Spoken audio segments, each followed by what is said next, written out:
here with New Mexico Historic Sites, and welcome to the San Albino Cemetery, about a half a mile south of the Taylor Mesilla Historic Property. I am wearing my mask, I'm following all of my COVID-safe practices, but I have come here today to talk to David Thomas, a New Mexico author and historian who has written 5 books on Mesilla history. Today he is going to tell us the story of Giovanni Maria de Agostini, a world traveler and monk who was known here as El Ermitaño. And we are at the cemetery today because this is where he is buried. So Mr. Thomas is now going to share with us a little bit about El Ermitaño. Here at the grave of Giovanni Maria de Agostini. It is a tremendous pleasure to be here. I spent 5 years of my life trying to understand this man, trying to figure out his world travelers, and trying to figure out the reason that he did it. He was born on July 11th, 1801, in what today is called Italy. At the time it was the kingdom of Sardinia, Piedmont. It had been conquered by Napoleon just before Agostini was born. There are many oral stories in New Mexico about Agostini.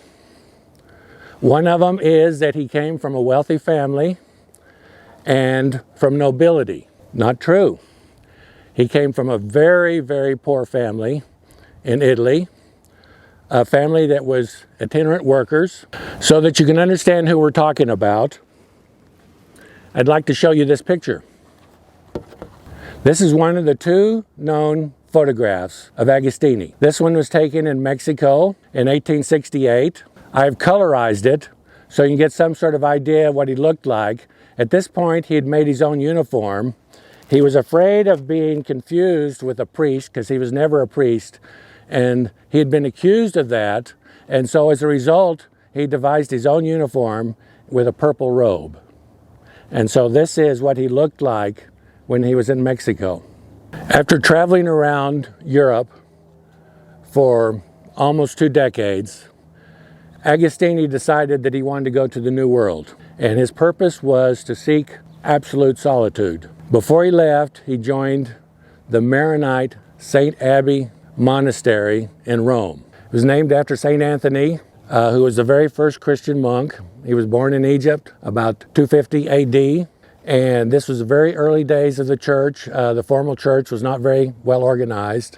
And his goal in life was to start communities that were essentially outside of the church. And that became the goal of Agostini. The Maronite Church is a very unusual church. There's only about 2 million members in the world. It was started by Saint Maron, who was born about 350 AD. Initially, it did not accept the authority of the Pope. But in the late 1700s it did. The Pope allowed them to create a monastery, and Agostini joined that just before he left for the New World.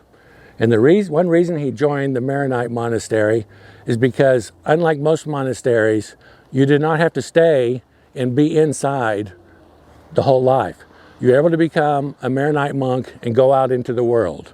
And that's what he wanted to do. So in 1838, he left for the New World.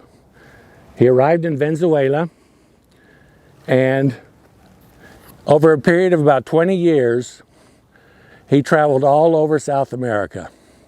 He circumnavigated the continent twice. He went down the main rivers of the continent, including the Amazon, by canoe, and eventually developed a reputation as the wonder of the century for his amazing travels. Now, for a man who wanted to be a hermit, why was he traveling constantly? What was his purpose? Well, no one had been able to figure that out. And fortunately, after studying the man for about 5 years, I was able to conclude, to figure out what he was trying to achieve. So his purpose was to establish these religious communities. And he was so successful that there are 5 still going in South America. There's 1 in Argentina, there's 3 in Brazil, and there's 1 in Peru. And every year, as many as 100,000 people at each festival gather to celebrate his name and to pursue the goals that he established. Now in Peru is perhaps one of the most amazing ones. Agostini was in Peru in 1841. He lived in a cave. Agostini's practice was always to create and leave behind crosses. In 1868, this man rediscovered his cave. Inside the cave, he found a cross that Agostini had made with his own hands, and they established this festival in his name. And the festival is named after the mountain Chalpon. It's the Festival de Chalpon, and it's been going ever since. It's been going 150 years. After 21 years in South America, he writes in his memoirs that he wanted to go to new lands. And so he left South America. He went to Guatemala and Panama briefly. He went to Mexico, where he lived for about 2 years. He had a huge number of followers in Mexico. That was during a period of revolution in Mexico.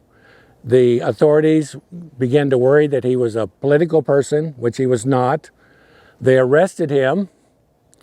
They put him in an insane asylum, and they were looking for charges against him. And a doctor certified that he was sane. In fact, he was a very rational man. He was always very well educated. He usually carried a bunch of books with him, sometimes as many as 40. They couldn't come up with any political charges against him, so they charged him with vagrancy and they deported him to Cuba. From Cuba, he took a ship to New York. This was during the Civil War. From New York, he walked across the southern part of Canada. Then he canoed down the Mississippi. He came through Kansas and Missouri during the Civil War. It's a very dangerous time to be traveling. And he arrived in Las Vegas, New Mexico, a place that he found that he loved. And he eventually started living on a peak, which is now known as Hermit's Peak. It's named after him. And he was there for 2 years. After leaving Las Vegas, New Mexico, he came down to Mesilla. And he started living at the cave now known as La Cueva. And he became known as the Hermit of La Cueva. And what he did there is something that he had done at Hermit's Peak and in places in South America. Every Friday night, he would build a fire out in front of his cave, and it can be seen here in Mesilla. And the people, if they saw the fire, they knew he was okay. It was a dangerous time in Mesilla and in the country at that time. On April 30, 1869, there was no fire. So Antonio Garcia, who was Colonel Albert J. Fountain's father-in-law, went up to the cave. He found that all of Agostini's possessions were strewn around. His clothes was there. His clothes were there, but there was no sign of Agostini. He looked around. He could not find him. Coming back to Mesilla, he ran into 2 sheep herders. And he told them if they could find the body, he would give them $5. Now, there was no fire on Friday. Garcia went up on Saturday. Early Sunday morning, one of the sheep herders came into Mesilla and said, "We have found the body." So the sheriff and Garcia went up. They were showed the body. Agostini was dead. He'd been tortured. He was stabbed twice in the chest by an axe. He had been allowed to kneel, and while he was praying, he had been hit on the back of the head, and his skull had been crushed. Agostini's body was brought to Mesilla.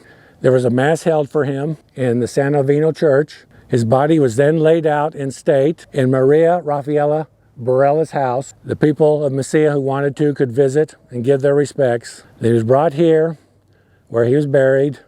There was a graveside ceremony. Now this grave, this original stone, was quarried by Colonel Fountain up above La Cueva. It took him 3 days. He brought it back down on a mule. He laid it out here. It was engraved. It became worn. In 1949, when it was hard to read, this cement stone was put up, and there's a date at the bottom. That's the date that the stone was put up. This stone was put here. They copied the false information that was here. They cut the original stone that Colonel Fountain had made in half, and so I really don't think they did Agostini that much of an honor when they did that. As you can see, Agostini is an amazing man. He's an enigma. How do you combine being a hermit with traveling all over the world? And as I explained, it was his purpose.